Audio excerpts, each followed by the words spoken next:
Hey, ¿qué tal? Y bienvenidos de nuevo a Domina tu mente. El día de hoy tendremos al Dr. Joseph Murphy con un clip en donde nos habla y nos explica la ley de transformación inversa, con un par de ejemplos en los cuales describe cómo generar la venta de una casa y también nos cuenta sobre un joven que quería entrar a la universidad y que había sido rechazado y cómo aplicando esta ley logró ser aceptado en esa universidad. Electricity, Edison knew, was produced by friction. Reverse it. Friction, in turn, produces electricity. Edison knew the transformation of forces. He knew that transformation of force, the force, is reversible. Heat produces mechanical motion. Mechanical motion produces heat. Cause and effect, action and reaction. These are cosmic and universal. Pray believing that you already possess what you pray for. Yes, it will come to pass. This is the law of inverse transformation. For example, if the sale of your home brought a certain amount of joy, satisfaction, elation into your mental atmosphere, then the feeling that would be yours if you realized it would also produce that. In other words, that feeling or that mental state captured in your imagination and feeling must produce the sale of the home. Because if the sale of the home, actual sale of it, brought a certain joy and satisfaction to you, then reverse it. Capture the feeling, the mood that would be yours if you sold it.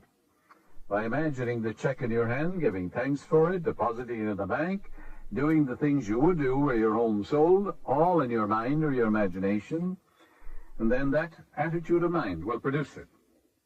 Awaken within yourself the feeling that would be yours if you now realized your desire, and that feeling will produce it.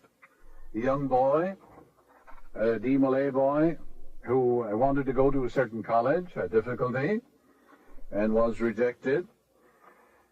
And I said to him, you understand this law of inverse transformation? How would you feel if they accepted you now? You went in to see this man who rejected you and said, well, we've changed our mind. We've looked over your qualifications and you are accepted. He said, I'd feel happy, I'd call up my dad, I'd feel wonderful. Well, I said, as you go to sleep at night, feel that I'm congratulating on your acceptance and your marvelous success in the college. Imagine you're also talking to your dad and telling him you've been accepted. And you're going in there now in your own mind. And this man is saying, well, you're accepted. It's wonderful. All right, you can capture that feeling that in your imagination, that inner mood. And he did that, and he was accepted. Yes, the feeling of the answered prayer, if assumed and sustained, must objectify the answer to your prayer. So that's the meaning. If he calleth things that be not as though they were, and the unseen become seen. If a physical fact can produce a psychological state, then that psychological state can produce a physical fact. That's the meaning of all things whatsoever you shall ask in prayer, believing. Believe that you have it now and you shall receive it. How can you believe you have it now? Well, the reality of it is an idea, isn't it? A mental picture in your mind. So you accept the mental picture, dramatize it, feel the reality of it, rejoice in it, believe in the law of growth, knowing that the seed you put on the ground will grow if you nourish it, sustain it, water it, and fertilize it. The philosophy of 6,000 years has not searched the chambers and the magazines of the soul. Emerson said that. Your mind is your consciousness is the sum total of all your subjective and objective impressions and awarenesses. Your mind is a medium of ideas. It's a collection of impressions.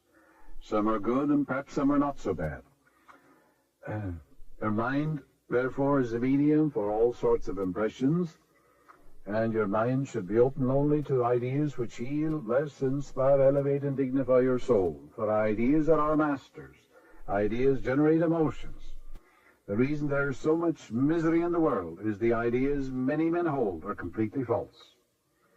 And these emotions get snarled up in the subconscious, and they must have an outlet. And being of a negative nature, it must be a negative outlet. What saw the steam coming out of the kettle? He was a Scotsman, mechanic. His mother was making a cup of tea, and he saw the result of the steam forcing the lid up. He began to think what would happen if I harnessed that steam. Tremendous power there. All he had was an idea. He began to think about it from all angles. The idea came from his subconscious mind to force steam into a cylinder, which contained a piston. The expansion forced the piston back and drove the wheels. That was the beginning of the steam engine, which revolutionized industry all over the world.